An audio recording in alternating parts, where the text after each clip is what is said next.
നമസ്കാരം, കലാകൗമുദി ഓൺലൈനിലേക്ക് സ്വാഗതം.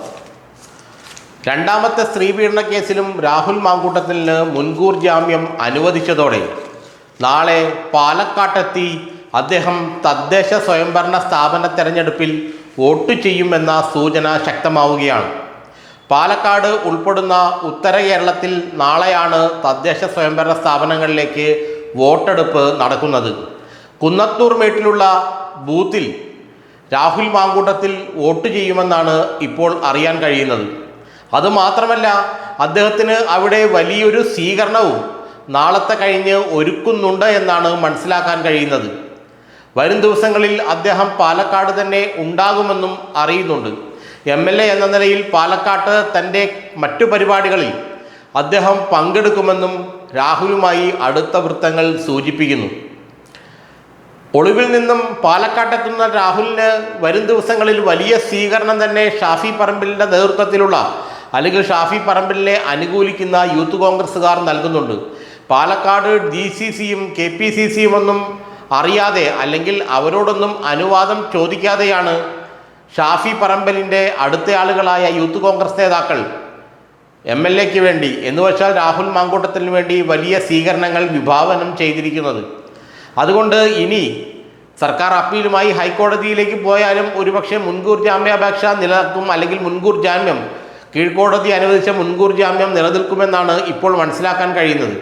അതുകൊണ്ട് സർക്കാർ ഹൈക്കോടതിയിലേക്ക് പോയാലും അദ്ദേഹത്തിന് വലിയ കുഴപ്പമൊന്നും അക്കാര്യത്തിൽ ഉണ്ടാകാൻ വഴിയില്ല. എല്ലാ തിങ്കളാഴ്ചകളിലും പോലീസ് സ്റ്റേഷനിൽ ഹാജരായി ഒപ്പിടണം, ചോദ്യം ചെയ്യുമ്പോൾ പോലീസ് വിളിക്കുമ്പോൾ ചെല്ലണം എന്ന് തുടങ്ങിയ സാധാരണഗതിയിലുള്ള മുൻകൂർ ജാമ്യം അനുവദിക്കുമ്പോൾ ഒരു പ്രതിക്ക് നൽകുന്ന ആ നിർദ്ദേശങ്ങൾ മാത്രമാണ് കോടതി ഇക്കാര്യത്തിൽ രാഹുൽ മാങ്കൂട്ടത്തിലും നൽകിയിട്ടുള്ളൂ.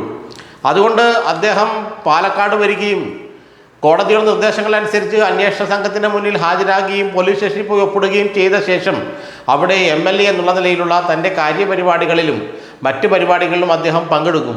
എന്നാൽ പഴയതുപോലെ പാർട്ടി പരിപാടിയിൽ അദ്ദേഹം വരാൻ സാധ്യതയില്ലെന്നാണ് ഇപ്പോൾ മനസ്സിലാക്കാൻ കഴിയുന്നത്. കാരണം അദ്ദേഹത്തെ പാർട്ടിയിൽ നിന്ന് പുറത്താക്കി കഴിഞ്ഞു. നേരത്തെ സസ്പെൻഷനിലായിരുന്നു രാഹുൽ മാങ്കൂട്ടത്തിൽ.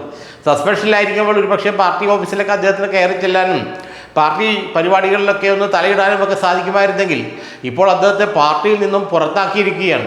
പാർട്ടിയിൽ നിന്നും 6 വർഷത്തേക്ക് പുറത്താക്കിയ ആളെ പിന്നെ പാർട്ടിയുടെ ഒരു പരിപാടികളിലും വിളിക്കുകയോ അടുപ്പിക്കുകയോ ചെയ്യേണ്ട കാര്യമില്ല. അദ്ദേഹത്തിന് അങ്ങനെ പങ്കെടുക്കാനും കഴിയില്ല.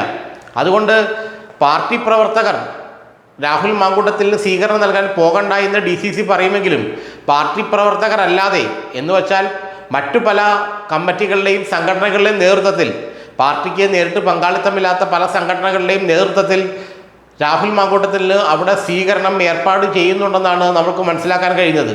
പ്രകടമായി പാർട്ടിക്കാരൊന്നും അതിൽ പങ്കെടുക്കില്ലെങ്കിലും പാർട്ടി അണികളും അനുഭാവികളും വ്യാപകമായ തോതിൽ അവിടെ പങ്കെടുക്കുമെന്ന് ഉള്ള സൂചന ഷാഫി പറമ്പിൽ വിഭാഗം നൽകുന്നുണ്ട്. അതുകൊണ്ട് തന്നെ രാഹുൽ മാങ്കൂട്ടത്തിൽ നാളെ എത്തി വോട്ട് ചെയ്ത് കഴിഞ്ഞാൽ പിന്നെ അദ്ദേഹത്തിനുള്ള സ്വീകരണങ്ങളായിരിക്കും അത് വിവിധ സംഘടനകളുടെ നേതൃത്വത്തിൽ.